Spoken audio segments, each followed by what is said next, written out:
Bonjour et bienvenue sur le podcast Futur Chien Guide, le seul podcast sur l'univers des chiens guides d'aveugles soutenu depuis cette année par la FFAC et l'ANM Chien Guide. Je m'appelle Estelle, je suis passionnée par les chiens guides d'aveugles et bénévole pour cette cause à Paris.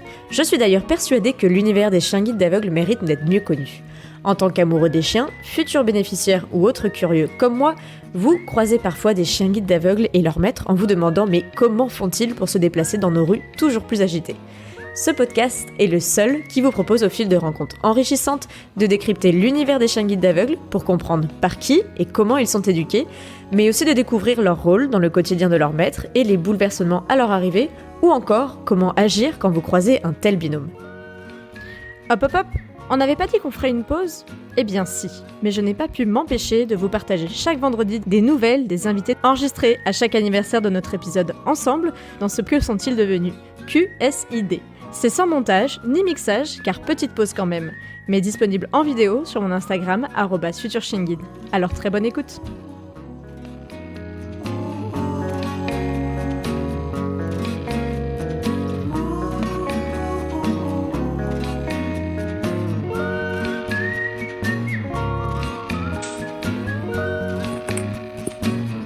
Salut à tous. Hello, je vous retrouve ce soir pour un petit live avec Keren, que je vais tout de suite inviter. Alors, hop, voilà. Salut Keren, normalement tu dois m'entendre, je te laisse rejoindre la vidéo. Alors, hop là. Salut à tous. Et voilà. Ouais. Alors attends, j'essaye de le mettre bien. Tu me dis si l'image elle est bien. Là, je l'ai mis sur un gros nounours. Tu me vois bien ou pas? Je pense que je vois la tête du nounours plus que toi. Attends, je vais chercher quelque chose de plus stable. Est-ce que là c'est bon? Est-ce que là c'est bon? Alors, ça bouge encore. Attends. Mais ouais, là c'est pas mal. Là ça va? Ouais. Ok. Top. Je suis à côté des plumes. Salut. Bon, tu vas bien? Ouais, je vais bien. Ouais. Ça me fait plaisir de te retrouver. Ouais, ça fait un an. Mais j'en reviens pas. C'est-à-dire que je regardais un peu, je me disais, il faut que je fasse un live ce mois-ci, mais c'est avec qui? Je fais quoi déjà avec Karen? J'avais l'impression que c'était hier. Ouais, avec carrément quoi. Ça fait un an, il s'est passé plein de choses en un an. Bah oui, tu vas nous raconter ça parce que donc on a fait ensemble l'épisode 13 de mon podcast Futur Chien Guide. Tu nous avais raconté tes premiers pas avec les chiens guides qui étaient avec Delphi. Ouais, exactement. Puis ensuite, donc Delphi, une belle labrador noire magnifique et qui t'avait accompagné dans de beaux événements quand même. Événements sportifs, culturels, à l'étranger, en pirogue, chez les pygmées, enfin j'avais tout fait. Voilà. Et puis tu nous avais parlé de l'arrivée de Miami. Ouais. Donc Miami, pour le coup, une bergère allemande, remise croisée un petit peu entre Paris et les chiens guides du Nord, puisque Miami avait été éduquée aux chiens guides du Nord. Et par mutualisation, tu avais été remis à toi, puisque c'était le profil qui correspondait mieux. Berger à l'école de Paris, donc ils m'ont envoyé à l'école du Nord et j'y suis très très bien. Et puis j'ai la chance d'avoir Miami à mes côtés. Et c'est aussi une chienne formidable, quoi. Voilà. Et donc, qu'est-ce qui s'est passé depuis un an? Raconte-nous un petit peu. Écoute, il s'est passé beaucoup de choses. Bon, Miami va bien, pas de problème. Elle était un petit peu en surpoids, mais ça va bien. On a fait beaucoup de déplacements à l'étranger, notamment à Barcelone. Ouais. Là. Mon livre est sorti, parce qu'on était resté aussi un petit peu sur la sortie de mon livre. Je le montre à l'écran pour ceux qui ne le connaissent pas. Je l'ai. Je suis en train de le lire. Regarde, je me suis dit que j'allais le finir pour notre live. Ouais. Et puis ma semaine était bien chargée. Il me reste pas beaucoup de pages. T'es à quel événement, enfin à quelle période, quoi? Je suis à votre mariage civil et religieux où tu as accompagné notamment Delphi et on commence à parler de chien guide du coup. La coutume, la dot, etc. quoi. Exactement, mais j'apprends plein de choses. C'est hyper intéressant. Donc je remonte le livre. C'est au-delà des mots. Je mettrai une capture de toute façon en story. puisqu'on peut toujours le commander. J'ai vu que cet après-midi, tu faisais des envois de ton livre. Oui, alors aujourd'hui, c'est génial parce que alors moi, je vais au kilo, hein, j'attends pas que les choses viennent à moi, j'enfonce les fenêtres. Et parce que j'ai foi en mon livre, parce que je suis émue aussi de la réaction majoritairement, en tout cas, qu'il a suscité, des retours ultra positifs. C'est mon premier livre. Enfin, moi, j'écris depuis longtemps, hein, j'écris depuis que je suis toute petite. J'aime écrire, j'aime lire, j'aime écrire, j'aime la lecture. Ouais. Que dans les mots, on peut dire tellement de choses, on peut faire passer tellement d'émotions, aussi bien des émotions plus graves que beaucoup plus douces. Mais l'écriture, c'est vraiment pour moi, c'est une ouverture vers l'autre, c'est un message à faire passer. On dit tellement de choses dans l'écriture. Et c'est vraiment quelque chose qui me nourrit de l'intérieur, que j'aime énormément. Et, et donc, j'ai décidé, parce que ce livre-là, je le vois en film. Ok, dis donc, super. J'ai décidé de l'amener à ce que mon projet se réalise. Et donc, j'ai eu la chance de rencontrer des personnes qui ont aimé mon livre, qui l'ont proposé. Et donc, aujourd'hui, il y a des exemplaires qui sont partis en Guadeloupe, qui sont partis en Île-de-France. Ce que tu disais, ouais. Qui sont partis il y a un exemplaire qui est parti aux États-Unis, quoi, dans le Nevada. Wow. Aux États-Unis, quoi. Donc voilà, j'essaye d'ouvrir plusieurs portes parce que j'ai foi et parce que je sais que je sais que ça va arriver. Je ne sais pas comment, mais en tout cas, je fais tout pour que ça arrive et je sais que ça va arriver. Donc, je suis hyper contente. J'ai eu des retours vraiment positifs. J'ai eu des gens qui m'ont dit qu'ils ont beaucoup aimé mon style d'écriture, d'autres qui m'ont dit qu'ils s'y perdaient un petit peu. Mais bon, après, tout est négatif. Je ne suis pas Albert Musso. Enfin, je suis juste moi, Kéren, qui écrit son premier roman publié.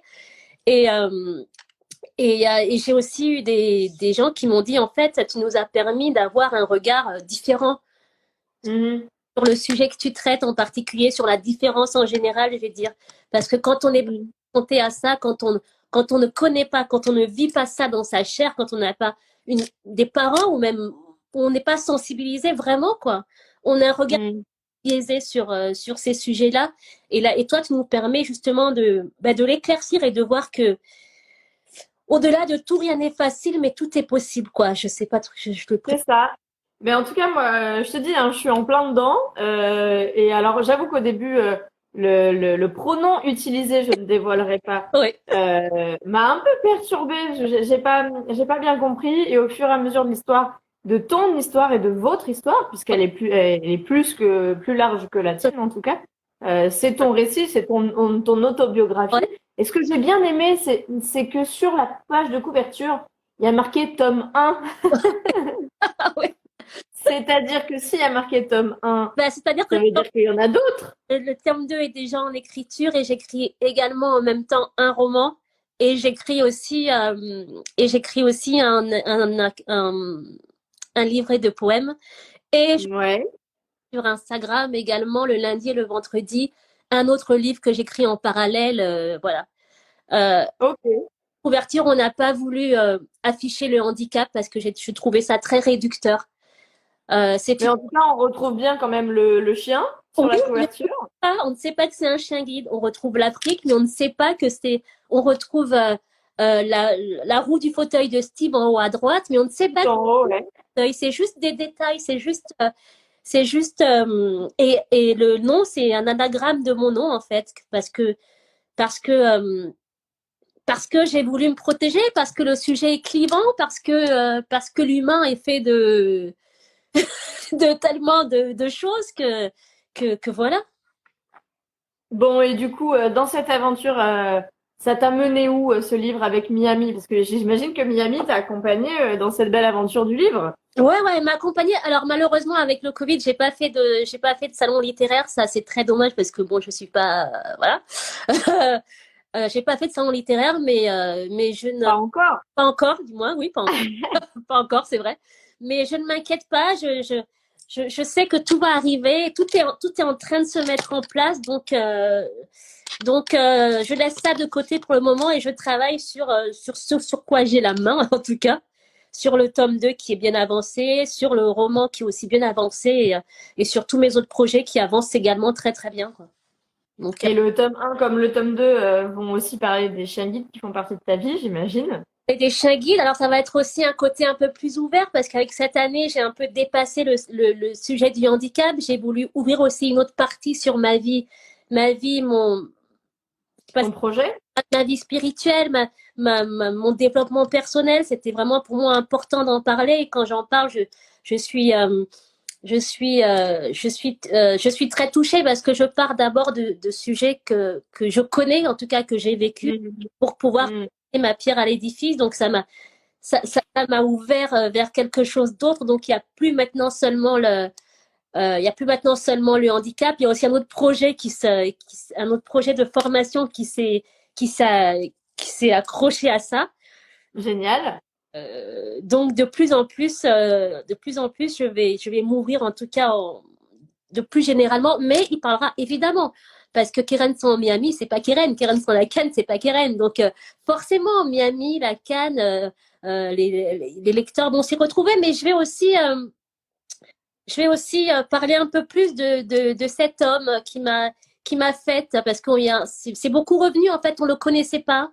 Et donc, je vais aussi beaucoup en parler pour dire voilà d'où il venait, où il est allé, et que finalement, je suis juste le prolongement de l'éducation, en tout cas, qu'il m'a donné, que j'essaye de faire perdurer, du moins. En tout cas, des valeurs que j'essaye de faire perdurer qui sont miennes.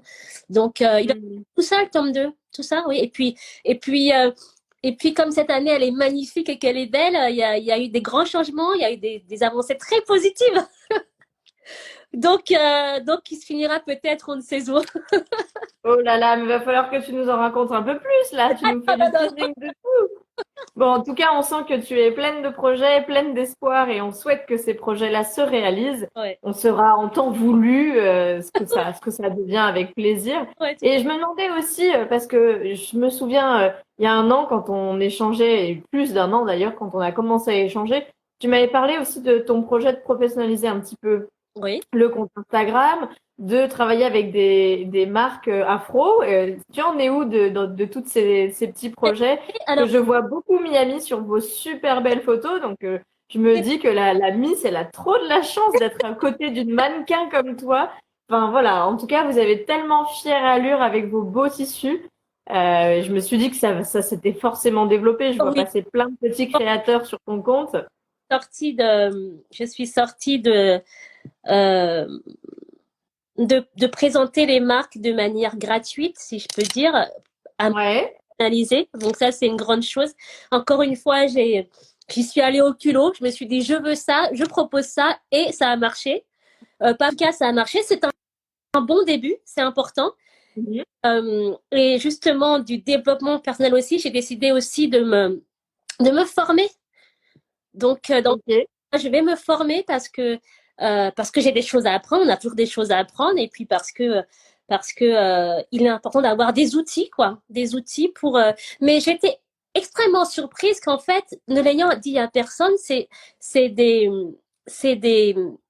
personnes sur Instagram de ma communauté qui m'ont dit, mais en fait, tu ne le sais pas, mais ce que tu fais, tu drives quand même, quoi. Alors que moi, j'avais pas du tout cette approche-là. Et cette année, vraiment, ça a été exceptionnel parce que je me suis sentie alignée, quoi. Je me suis sentie encore mieux que lorsque je présentais le handicap. C'est-à-dire que tout ce que je fais aujourd'hui, ça transpire de moi, quoi. Je sens que c'est moi, c'est là. On le voit. C'est ce que je fais, c'est ce quoi dans lequel je m'épanouis, vraiment, je m'épanouis. Et en fait, c'est juste une continuité, quoi, de ce que je suis. Donc, j'ai décidé de prendre une formation que je vais passer, une formation que je vais faire pour me former, pour être meilleure, pour avoir les outils nécessaires, pour être qualifié. On peut pas on peut pas se dire professeur si on n'est pas passé par certaines étapes. C'est la même chose pour moi. Il faut un minimum. Est-ce que du coup, ça se rapproche un peu du coaching, du développement personnel, c'est ça? C'est exactement ça. C'est exactement ça. C'est génial. Ouais, c'est exactement ça. C'est être coach de vie. Enfin, mais voilà. Pour moi, c'est être conférencière. Pour moi, c'est clair que cette année, voilà, ça m'a appris ça, quoi. Ouais, et c'est tout à fait vrai ce que tu dis, et je suis tout à fait raccord avec les retours que tu as des gens qui te suivent sur ton compte Le Journal de Keren.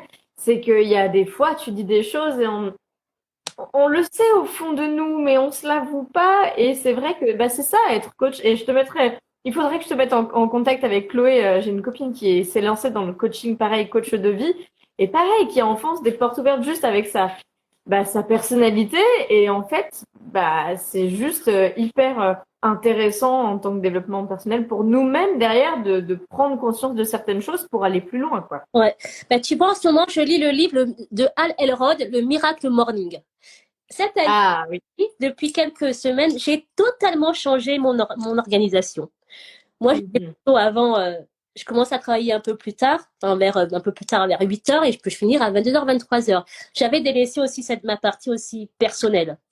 Il me le disait pas, mais quand même, j'avais un peu délaissé. Et je me suis dit, écoute, si tu veux ça, il faut mettre en ordre ton programme de la semaine, de l'organigramme. C'est pas possible, tu peux pas continuer comme ça. Tous les matins, je me réveille à 4h45. Oula, je suis pas prête pour ça, moi. 4h45, je suis prête à 5h.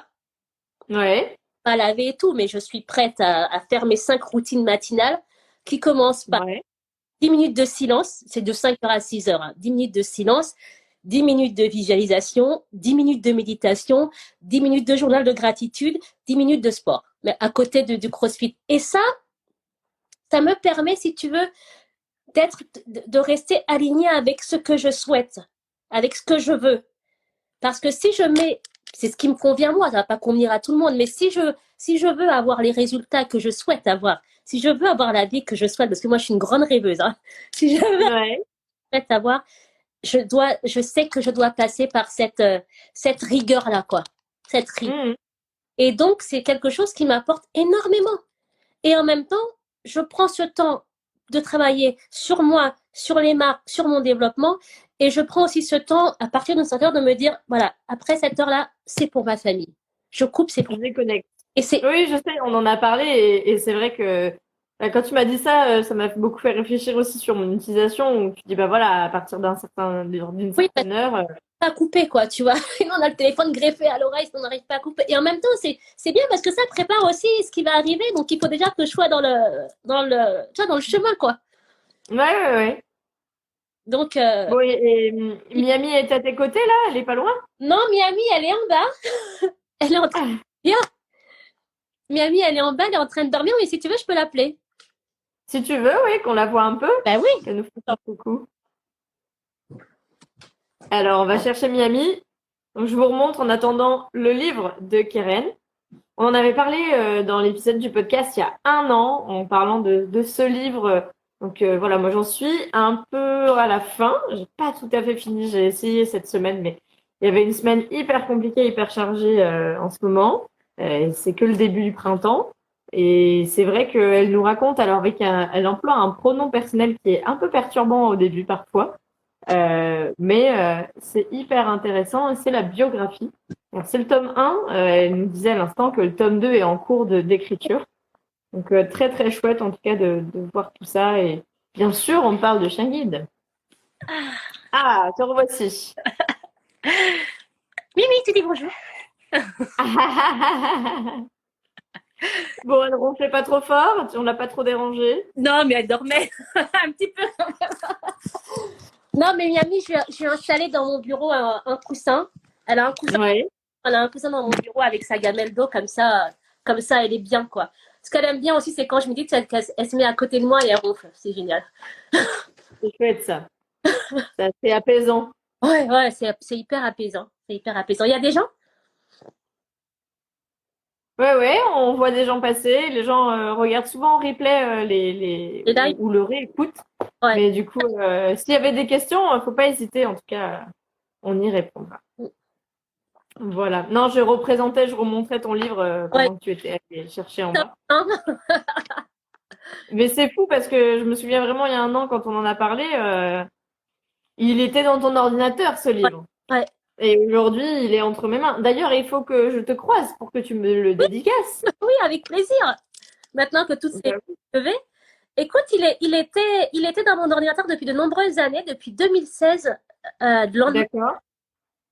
Et puis, il était prévu qu'il y reste. Et puis, Steve m'a dit, mais en fait, tu devrais le publier parce que ça peut aider une personne, qui va le lire à se dire... Et ce qui est revenu aussi sur mon livre, c'est que il y a 2 personnes m'ont trouvé très, très dur, quoi. En fait, le mot, c'est pas un livre qui est dur, c'est un livre, tu vois, qui est rempli d'amour, mais il fallait que j'explique vraiment, réellement ce que j'avais ressenti à certains passages pour que j'ai dû le corps, tu comprends? Il fallait que j'explique ce que ça faisait, ce que c'était, quoi, ce que moi j'ai pu ressentir, pour que vraiment la personne vraiment le ressente. Et puis j'avais tellement une urgence, en tout cas, tu sais, les mots sont sortis comme ça. Il y a eu une relecture pour l'orthographe que j'ai envoyée à la relectrice, mais moi je n'ai pas relu les mots sont sortis exactement comme ça, et j'ai pas touché parce que je trouvais que c'était très honnête, pas édulcoré, de dire tel que sont les choses, en fait. Oui, puis tel que tu l'avais ressenti, en fait. Tout à fait, tel que je l'avais ressenti. Et du coup, plein de projets, le tome 2, le roman, le film, toujours les marques du coup que tu mets en valeur magnifiquement bien, et Miami s'invite sur beaucoup de photos puisqu'elle fait de toute façon partie de ta vie. C'est très chouette. Et si Vous faites du coup beaucoup plus de shooting qu'avant, j'imagine. Comment, pardon? Vous faites beaucoup plus de shooting qu'avant? Oui, ça s'est accéléré aussi. Avant, on faisait un shooting peut-être toutes les 2 semaines. Là, on fait un shooting toutes les semaines, quoi. Ah ouais. Donc, comment te dire que Steve, avec mes vêtements, il n'en peut plus, quoi. Il n'en peut plus. Il fait, mais c'est pas possible, ça s'arrête quand, ça? Bah, c'est chouette de voir ça. Ouais, et donc, dans les projets pour la suite, donc tu as tous ces projets-là sur le livre. Tu as d'autres projets aussi? Ça fait déjà beaucoup, mais... Ça fait beaucoup, hein, c'est pas mal déjà. Tous les projets, tu vois, mon sourire avance plutôt bien. Donc, je suis vraiment contente d'avoir trouvé ce pourquoi j'étais faite, quoi. Je comprends. J'ai longtemps tâté, j'ai longtemps cherché, et je sais que c'est ça, en fait. Je sais que c'est ça. Et ça me remplit de plaisir, quoi. Ça me remplit. Et le roman, pour le coup, il va être un peu autobiographique ou pas du tout? Le tome 2? Non, le roman dont tu parlais. Non, pas du tout. Ah, pas du tout. On est parti sur autre chose. Par exemple, le roman que je partage feuille par feuille sur Instagram, c'est un roman qui se passe au Canada. Oui. Voilà. Mais celui que je garde là pour être publié, que j'écris là, c'est un roman qui se passe en Afrique, c'est sûr, mais c'est pas du tout autobiographique. Absolument pas du tout. Ok. Bah, j'ai vraiment hâte de découvrir, hein. Ouais. Franchement, encore, je m'attendais pas à autant de promesses. C'est trop chouette. Non, c'est génial. Écoute, c'est top. Et puis le tome 2 qui est en écriture et qui va être moins lourd, en tout cas, je le sens déjà, hein, le tome 2, il va être beaucoup plus léger, quoi, parce qu'il y a tellement de choses qui sont parties dans le tome 1 que je sens qu'il va être plus léger, il va être plus être aussi un peu développement personnel, forcément, il y aura forcément l'empreinte de ça, mais il va être, il est magnifique, tout simplement. Mais tu avais besoin dans le premier tome de déposer des choses dans le livre et de les... Enfin, c'est ce que tu disais. De toute façon, ça faisait longtemps qu'il était dans ton ordinateur, ce texte. Et tu avais eu besoin de l'écrire avant tout pour déposer ces choses-là et les avoir mis à l'écrit, quoi. Tu vois, ça a été un peu comme une thérapie. J'ai fait une vidéo qui parlait du lâcher prise. Et c'est tellement difficile de lâcher prise. C'est pas facile. C'est vraiment pas évident. Et pourtant, à un moment donné, on est obligé de de laisser aller pour que d'autres choses meilleures viennent s'implanter, parce que sinon, c'est pas possible, quoi, tout simplement. Et ça a été un thérapie, ce roman. Vraiment, c'est ce qu'on m'a dit la dernière fois, mais je dis oui, c'est vrai, en fait, ça a été comme une thérapie. Ça m'a permis de dire les choses. Et puis de savoir d'écrire d'où tu viens aussi. Oui. Et de comment tu t'es forgé, quoi. Oui, aussi parce que la question sur mon compte, elle est revenue plusieurs fois en me demandant, mais pourquoi tu raisonnes comme ça? D'où tu viens, d'où ça te vient? Et en fait, j'explique que tout ce cheminement-là, je dois énormément à mon père, énormément. D'ailleurs, dans le livre, c'est rempli d'amour pour cet homme qui m'accompagne toujours avec affection. Et oui. Comment? Oui, et puis tu en parlais, enfin moi tu m'en avais parlé, on en avait parlé dans l'épisode, parce que ça fait partie de ton histoire, c'est quelqu'un c'est une figure dans ta vie qui est très importante, et du coup dans le livre que je remonte, au-delà des mots MAUX, tu as quand même toute cette partie-là, et on comprend aussi en quoi il a structuré ta vie, il a été la base un petit peu de ta vie, et c'est intéressant de t'entendre dire que tu es le prolongement de ce qu'il a construit. Parce que je n'aurais pas eu cet homme comme père, je n'aurais pas été celle que je suis, c'est une certitude. C'est le fond. Cet homme, il m'a élevé, il m'a nourri, il m'a donné le biberon, donc j'ai eu une grande chance de l'avoir, justement. J'ai une grande chance, et dans le tome 2, justement, j'explique d'où lui il vient et où lui il est allé. Et c'est super intéressant. C'est super intéressant. Parce que finalement, écoute, j'ai hâte de découvrir ça. Ça s'embrique, donc c'est vraiment bien. C'est vraiment bien. Et dans le tome 1, justement, j'ai voulu aussi faire rentrer le lecteur dans l'Afrique, dans le village. Et j'interroge en même temps, c'est un livre aussi qui interroge beaucoup sur notre vision que nous, on a ici, de ce qui se passe. Exactement. Notre transposition qu'on fait en disant, par exemple, le gibier de la brousse, faut pas le manger, enfin l'eau, etc. On a une vision qui est tout à fait biaisée parce qu'on est dans un pays qui est plutôt moderne, où on dispose de tout. Mais si demain on nous coupe l'eau, déjà on a des soucis de gaz là actuellement, on va avoir. Oui. Comment on peut pas transposer notre vie ici et la transposer là-bas parce que les situations sont totalement différentes, quoi. Et ça, on le sent très bien dans ton livre parce que du coup, tu nous plonges un peu aussi, comme tu dis, dans la vie de ces villages, dans la vie de ces tribus, et on comprend aussi beaucoup plus. Et c'est vrai que notre regard d'Européen, il n'est pas neutre de toute façon sur cette question-là. Non, et c'est certainement pas ces populations qui prélèvent si peu qui font du mal parce que finalement elles ne prélèvent que leur subsistance journalière. Moi, j'ai vécu avec ces petits hommes de la forêt et je peux dire que justement, c'est grâce à eux et puis ils ont une histoire ancestrale qui est quand même riche, ces gens-là. Ils sont débrouillés, mais sans feu, ils se débrouillent, ils mangent. Enfin, moi, j'étais absolument. Et tu vois, j'ai été aussi. Ça m'a un peu remis également à ma place, moi, parce que moi, j'ai grandi au Gabon, mais j'étais jamais allée dans mon village.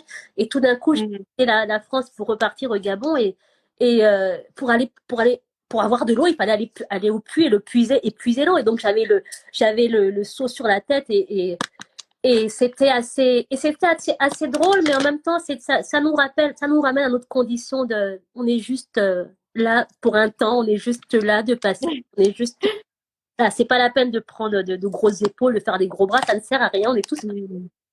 Donc, et manière de revenir un peu à l'essentiel, c'est le plus important parce que je peux t'assurer que là-bas, c'était pas toujours, mais il fallait. Et en même temps, ça a été le voyage d'une vie que j'ai pu parler avec Arnaud, mais ça a été le voyage d'une vie, quoi. Et j'explique. En tout cas, on voit bien comment ce voyage a été structurant et puis tes origines le sont aussi. En tout cas, je reste sur ces mots de la fin, de savoir d'où on vient, vraiment. Je trouve que c'est très pertinent et en un an, c'est fou tout le chemin encore que tu as fait.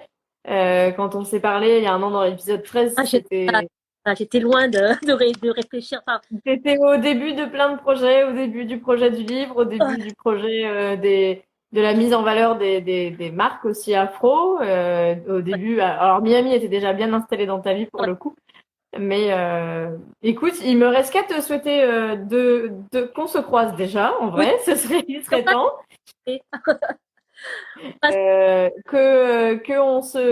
Qu'on te croise toi dans les salons du livre, qu'on te croise aussi dans les, je sais pas si ça existe, les salons un peu de mode afro, ce serait génial. Aussi. Et puis, écoute, passe quand même le bonjour à Steve, parce que je crois qu'il est très présent dans ta vie comme dans le livre, pour le coup. Et puis, une caresse à Miami, et on se dit à très bientôt. Merci à toi, Estelle. Merci beaucoup. À bientôt. Salut Karen. Salut, merci.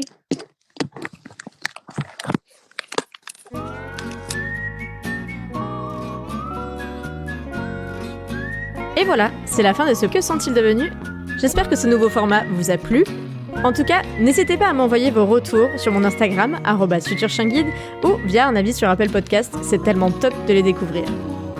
Et je vous donne rendez-vous dès la semaine prochaine pour découvrir ce nouveau Que sont-ils devenus ? QSID. Alors à bientôt pour en découvrir toujours plus sur l'univers méconnu des chiens guides d'aveugles.